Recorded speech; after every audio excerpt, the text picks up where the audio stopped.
ఇక్కడ ఇది ఒక పెద్ద దాని అంటే లాస్ట్ గవర్నమెంట్ అసలు అంటే ఇటువంటి దాన్ని ఏమంటారు యాక్ట్లను కూడా చదువుకోకుండా ఎంత గుడ్డిగా ఇటువంటి జీవోలు ఇష్యూ చేసిందని చెప్పడానికి ఇది ఒక తార్కాణం కింద మనం భావించవచ్చు అధ్యక్ష.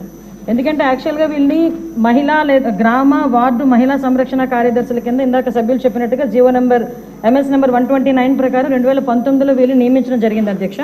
ఓవరాల్గా చూస్తే అధ్యక్ష వీళ్ళు 15,000 మంది రిక్రూట్మెంట్ చేస్తే అధ్యక్ష దగ్గర 13,815 మంది ఈరోజు కార్యదర్శుల కింద మహిళా సంరక్షణ కార్యదర్శుల కింద పనిచేసే పరిస్థితి ఉంది అధ్యక్ష. అందులో సుమారుగా 1,189 ఆటోమేటిక్గా ఇంకా ఖాళీలు ఉన్నాయి అధ్యక్ష. అయితే 13,815 మందికి అధ్యక్ష 2021కి వచ్చేసరికి మళ్ళీ జీవో నెంబర్ 60 ప్రకారం చేసుకుని వాళ్ళని ఒక మహిళా రక్షణ కార్యదర్శుల కింద వార్డు లేక గ్రామ మహిళా రక్షణ కార్యదర్శుల కింద మార్చి వాళ్ళకి ఒక సపరేట్ జాబ్ చార్ట్ ఇచ్చారు అధ్యక్ష. జాబ్ చార్ట్లో కూడా అధ్యక్ష చూస్తే పోలీస్ డిపార్ట్మెంట్ ఇందాక కోన రవికుమార్ గారి సభ్యులు చెప్పినట్టుగా ఒక చీఫ్ సెక్రటరీకి ఎన్ని బాధ్యతలు ఉంటాయి అన్ని బాధ్యతలు కూడా ఒక గ్రామ మహిళా సంరక్షణ కార్యదర్శికి అప్పచెప్పడం అన్నది చూస్తేనే అధ్యక్ష వీళ్ళ తాలూకు అవివేకం అన్నది లాస్ట్ గవర్నమెంట్ తాలూకు అవివేకం అన్నది చాలా క్లియర్గా అర్థమవుతుంది అధ్యక్ష. ఎందుకంటే అధ్యక్ష ఈ రోజు మనం ఇక్కడ చూసుకుంటే అధ్యక్ష పోలీస్ డిపార్ట్మెంట్లో ఒక ఉద్యోగం సాధించాలంటే వాళ్ళు శారీరక దారుఢ్య పరీక్షలు వాళ్ళు నెగ్గాలి, రిటర్న్ టెస్ట్ వాళ్ళు ఎగ్జామ్ పాస్ అవ్వాలి, 9 months ట్రైనింగ్ కఠోరమైన ట్రైనింగ్ ఉంటుంది అధ్యక్ష. కఠోరమైన ట్రైనింగ్ తర్వాతనే ఆ పోలీస్ కానిస్టేబుల్స్ కింద వాళ్ళు అందరూ కూడా బయటకు వచ్చి పోలీస్ డిపార్ట్మెంట్ వర్క్ చేసే పరిస్థితి ఉంటుంది అధ్యక్ష. కానీ వీళ్ళని మహిళా రక్షణ కార్యదర్శి కింద ఏర్పాటు చేసిన తర్వాత కేవలం 2 వారాలు వాళ్ళకి ట్రైనింగ్ ఇచ్చి ఒకటేమో ఒక వారం పోలీస్ డిపార్ట్మెంట్ వాళ్ళు ఇంకొక వారం ఐసిడిఎస్ డిపార్ట్మెంట్ వాళ్ళు ట్రైనింగ్ ఇచ్చి ఓవరాల్గా చెప్పాలంటే వీళ్ళు గ్రామాల మీదకి వదిలేశారు అధ్యక్ష. వాళ్ళు పంపించిన తర్వాత కూడా వాళ్ళకి ఇష్టాలు కూడా గ్రహించకుండా పోలీస్ డ్రెస్ కూడా వాళ్ళకి వేయటానికి ఇంచుమించుగా పోలీస్ యూనిఫామ్ కూడా వాళ్ళకి వేయాలి అని చెప్పి వాళ్ళు రిస్ట్రిక్ట్ చేస్తే వాళ్ళు కూడా దానికి భయపడి బాధపడి చాలా మంది కోర్టులకు వెళ్ళిన సందర్భాలు కూడా ఉన్నాయి అధ్యక్ష.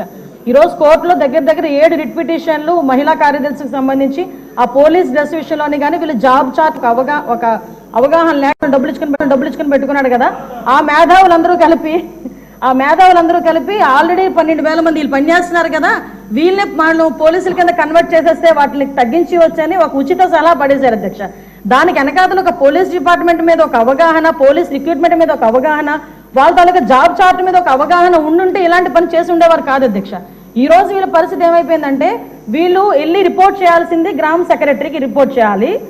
వీళ్ళు అడ్మినిస్ట్రేటివ్ పవర్స్ ఎక్కడ ఉంటాయంటే పోలీస్ డిపార్ట్మెంట్ దగ్గర ఉంటాయి. వీళ్ళకి జీతం ఇచ్చేదేమో ఎంపీడీఓ, లీవ్ ఇచ్చేదేమో ఎంపీడీఓ, మళ్ళా తిరిగి ఒకవేళ ట్రాన్స్ఫర్ అవ్వాలంటే డిపార్ట్మెంట్ కలెక్టర్ దగ్గరికి వెళ్ళాలి అధ్యక్ష. అంటే వీళ్ళకి సంబంధించి ఒక అథారిటేటివ్ ఆఫీసర్ ఒకరు కూడా లేక ఇన్ని డిపార్ట్మెంట్స్తో పోనీ పైకి వచ్చిన తర్వాత ఏదైనా పని చేద్దామంటే వీళ్ళు తాలూకా అంటే పైచి ఎంత పెరిగిపోయిందంటే లాస్ట్ గవర్నమెంట్కి వీళ్ళ చేతే తక్కువ జీతాలు ఇచ్చి ఎక్కువ పని చేయించుకుందామని క్రైమ్ ఆఫ్ ఎఫెన్స్ దగ్గర కూడా కాపాడడానికి కూడా వీళ్ళు తీసుకెళ్లాలంట. నాన్ బెయిలబుల్ వారెంట్లకు సంబంధించి వీళ్ళు సపోర్ట్ చేయాలంట.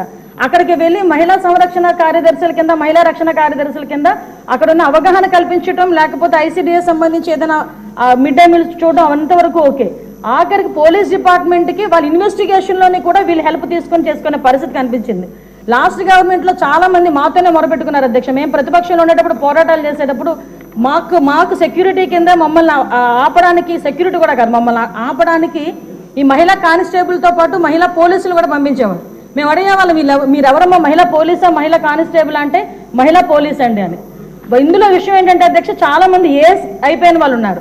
మళ్ళీ ఇంకోటి ఏంటంటే ఎంటెక్లు బీటెక్లు చేసుకుని కొంతమంది ఫ్యామిలీస్ పోలీస్ డిపార్ట్మెంట్లోకి కొంతమంది యాక్సెప్ట్ చేస్తారు, కొంతమంది యాక్సెప్ట్ చేయకపోతారు. ఇలాంటి సిచ్యువేషన్స్ అన్నింటిలోని కూడా ఈరోజు వీళ్ళు పడుతున్న బాధ అధ్యక్ష వర్ణనాతీతం. ఇంకొకటి ఇందులో కొసమేర్పు ఏంటంటే ఎన్నో సంవత్సరాల కానిస్టేబుల్ కింద చేస్తే హెడ్ కానిస్టేబుల్ ప్రమోషన్ వస్తుంది. హెడ్ కానిస్టేబుల్ దగ్గర నుంచి ఒక ఏఎస్ఐ ఎస్ఐ సిఏ ర్యాంక్ వరకు వెళ్తారు. వీళ్ళు ఎటువంటి రిక్రూట్మెంట్ లేదు, ఎటువంటి శారీరక దృఢ పరీక్షలు లేవు, ఎటువంటి రిటర్న్ టెస్టులు లేవు, ఎటువంటి ట్రైనింగ్స్ లేవు. వీళ్ళకి కూడా మహిళా పోలీస్ దగ్గర నుంచి అప్ టు ఇన్స్పెక్టర్ వరకు కూడా వీళ్ళకి కూడా ఒక ప్రమోషన్ జాబ్ చార్ట్ ఇచ్చేసి ఒక జీవో కూడా రిలీజ్ చేశారు అధ్యక్ష. అంటే వీళ్ళు ఎంత అంటే అవగాహన లేదు. అప్పుడు మనందరం అనుకునే వాళ్ళం తొగ్గులకు పరిపాలన అంటే దానికి ఇది ప్రత్యేక సాక్ష్యం కింద మనం ఈ మహిళా రక్షణ కార్యదర్శుల గురించి చూడాలంటే ఇది మనం చెప్పుకోవచ్చు అధ్యక్ష. ఇన్ని రకాలుగా వీళ్ళు చేసిన అధ్యక్ష వీళ్ళకి ఏంటంటే అధ్యక్ష ఎస్కార్ డ్యూటీలు, బందోబస్తు డ్యూటీలు వాళ్ళు అక్కడికి వచ్చి ఏడ్చేవారు అధ్యక్ష.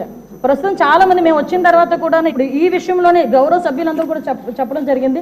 వీళ్ళు పోలీస్ డిపార్ట్మెంట్కి సంబంధించిన వాళ్ళ కింద ఉంచాలా లేకపోతే ఐసిడిఎస్లో మనం పంపించుకోవాలా, వేరే ఎవరికైనా ఏదైనా జాబ్ చార్ట్ ఇచ్చి సపరేట్గా వీళ్ళు ఏదైనా మనం చేయాలా అనేది ఆలోచన చేసుకోవడానికి ఒక సుదీర్ఘమైన చర్చ అయితే జరగాలి అధ్యక్ష. మేము చర్చిస్తాం అధ్యక్ష.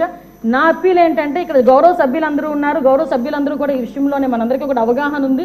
ఈ గౌరవ సభ్యులందరూ కూడా ఈ విషయంలో, ఈ మహిళా కార్యదర్శుల విషయంలో మనం ఏం చేస్తే వాళ్ళ సేవలు వినియోగించుకునేటట్టుగా ఉంటుందో గౌరవ సభ్యులు ఎవరైనా లిఖితపూర్వకంగా మాకు సూచనలు సలహాలు ఇచ్చినా దాన్ని బేస్ చేసుకొని అదేవిధంగా మనం డిపార్ట్మెంట్ వాళ్ళతో కూడా చర్చించి దీని మీద నిర్ణయం తీసుకొని యాజ్ ఎర్లీ యాజ్ పాసిబుల్ మహిళా కార్యదర్శులకి వాళ్ళకి ఒక మహిళా సంరక్షణ కార్యదర్శులకి ఒక జాబ్ చార్ట్ ఇస్తామని చెప్పి సభ ద్వారా మీ ద్వారా సభకు తెలియజేసుకుంటున్నాను అధ్యక్ష.